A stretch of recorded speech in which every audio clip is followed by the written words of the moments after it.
UFC Fight Night just wrapped up. Sean Strickland just beat Uriah Hall via decision. Let's get into it.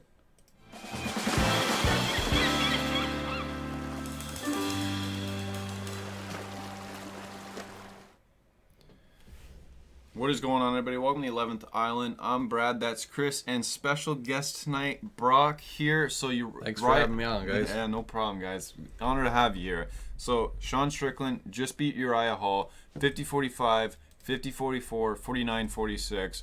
How are we looking at that fight? I mean, pretty dominant decision here by Sean Strickland, eh? Disappointing fight, though, to watch on Uriah Hall's part. Like, you know, just based off his previous fights, we were definitely expecting a lot more out of him. But yeah, Uriah Hall's a real legend of the sport at this point. I mean, at 37, he's kind of on his way up. This was his last kind of hurrah shot towards the top. Yeah. And you kind of, at this point, he's never getting to the top again. No. Yeah, it's hard to see when in that, I think, fourth round, when we were watching the corner, listening to his coach, and he was saying, I mean, at that point, Uriah Hall was on most scorecards losing 4-0. Yeah. You know, and we needed a knockout. We needed a finish from him. And his coach said to him, like, this is now or never. Mm-hmm. There was this kind of feeling where it's, okay, yes, in this fifth round, in this fight, in the space of this fight, it's now or never. But then you think of the greater context to a line like that and what that means to the coach and the way he said it and the way he said it to Uriah Hall. Yeah. And you like, if you didn't feel something there, you don't feel anything. You know? Yeah. And you're looking at Sean Strickland here too. I will never doubt Sean Strickland again, because the thing that makes him so special in this division is cardio, I think. Because going into that fifth round, he put on a wicked pace. Wicked pace. From the second that fight started, going into the fourth round, he's pacing before the fifth round. What fighter puts like 100 plus strikes around and paces before the fifth round? They're like, and he looked like he was ready for 5 more. I mean, Sean Strickland has one of the best cardio tanks in the middleweight division, I think. For sure. And I think one of the biggest storylines that we're gonna really think about beyond Uriah Hall, and we're gonna think about Sean Strickland and his game plan going into this fight. There was a lot of times where the three of us were watching, and we said, "Okay, it's over. It's over." Strickland got a good flurry in, and then all of a sudden he has Uriah Hall against the fence a couple times, and then he shoots. You know, where is that coming from? And then Uriah is able to stuff the takedown, and then it almost works against Uriah to stuff the takedown because Strickland pops back and continues the flurry. Yeah. You know, what was going on there, guys? I mean, it's a situation where it's like, I don't, like, Strickland's background, it almost seems like when kind of things hit the fan, he almost, it's like, wants to go to that wrestling, get things on the ground. And it worked out for him a couple of times there where, again, there was some times where they were on the ground, and he was feeding them shots. And all props, Uriah Hall's got a chin. He's got a chin, and he's got heart to stay in this. Most lesser men, we're going to get out of that. I'm sorry if I'm hammering the table, people. But most lesser men are getting out of it. Going to that fourth round, he looked like he wanted nothing to do with in that cage, and he still came out there.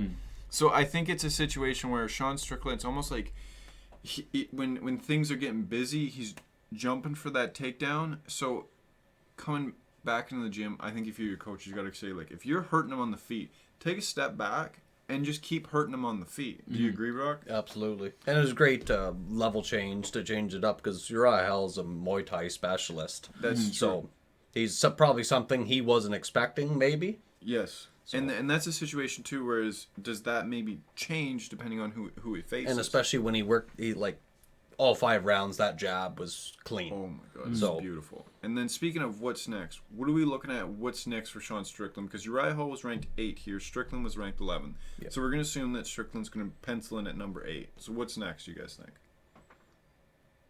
What do you think, Brock? Definitely gets the winner of the Calvin Gastelum, Jared Cannonier fight, or even the winner of Derek Brunson, Darren Till. I like that. Which would you prefer? Probably winner of the Darren Till, Derek Brunson fight. Yeah.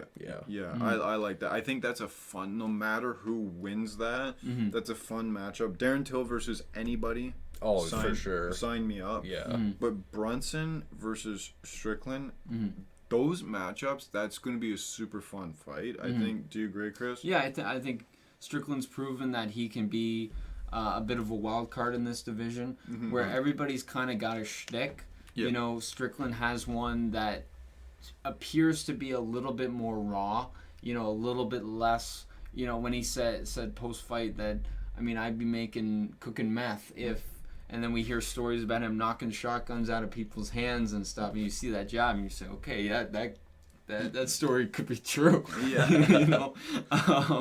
You know, there's an interesting kind of storyline if you think about the top people in this division, especially. I mean, you look way ahead to Adesanya, and you know that's an interesting character story there. You know, I think there's and to see Sean Strickland be able to, you know, match the striking with the grappling, and use both and use both in deep waters in those championship rounds. I'm very excited to see what Sean Strickland can do here. And just to kind of start wrapping it up here, to Uriah Hall, what's next for him? I mean, we're looking at a 37-year-old fighter coming off a loss. We're going to need to take some time off of this. What are we looking at for him now? Well, I think I'm going to need a minute to just get over this. There's a sorrow, you know, when you see these guys. I mean, this year has been tough. We've lost, you know, there's still.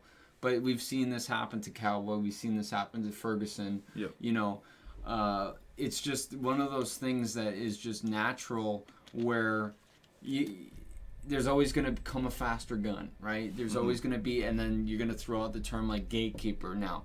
And people were throwing out the word gatekeeper to Uriah Hall. We were talking about before the fight where it's like we don't want to admit that this is a gatekeeper fight, and by the 4th and 5th rounds we're like, okay, this is the situation. Yeah. Right. So, and to hear, I mean, Bisping and Felder on the mic really kind of, there was moments where they were really pulling for Uriah Hall, and you can see that from a former fighter who comes from that generation, two former fighters that come from that generation, really feeling, and I think Paul Felder, that was like they got more lucky than Uriah Hall in terms of when they bowed out. Yeah. But there's still, you know, they know what we're watching, you know. So I think really it's a tough thing to really wrap your head around what's next for Uriah Hall. And I think that's the question. I think the UFC sits down with Uriah Hall, and it's like, are you gonna? What's your purpose in fighting still? Are you gonna try and fight in your 40s, make another run? For sure. He's definitely gonna be a competitor at any age. But just never gonna be a top 5 guy again, though. I can't see it either. But it's on, like, if his goals for that, you give him somebody ranked. If not, if you're like, yo, fun fighter, here for the money. Yeah. Get, like, almost put him in that gatekeeper role with some unranked guys. For sure. Yeah. And then, anybody else got anything to say on this one? No, Brock. Thank you for coming on, Brock. Thank you we for appreciate it. having me. It's been good. It was a good fight, entertaining fight. Even though Brock didn't like it, that might be because he lost some money on it.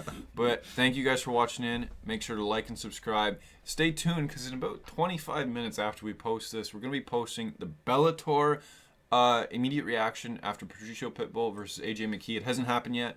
We got it on the TV waiting right here, so we're going to be getting it into that. So like, subscribe, stay tuned for more content. Subscriber giveaway coming at 250 views. The video for that will be coming up this week so make sure you hit it.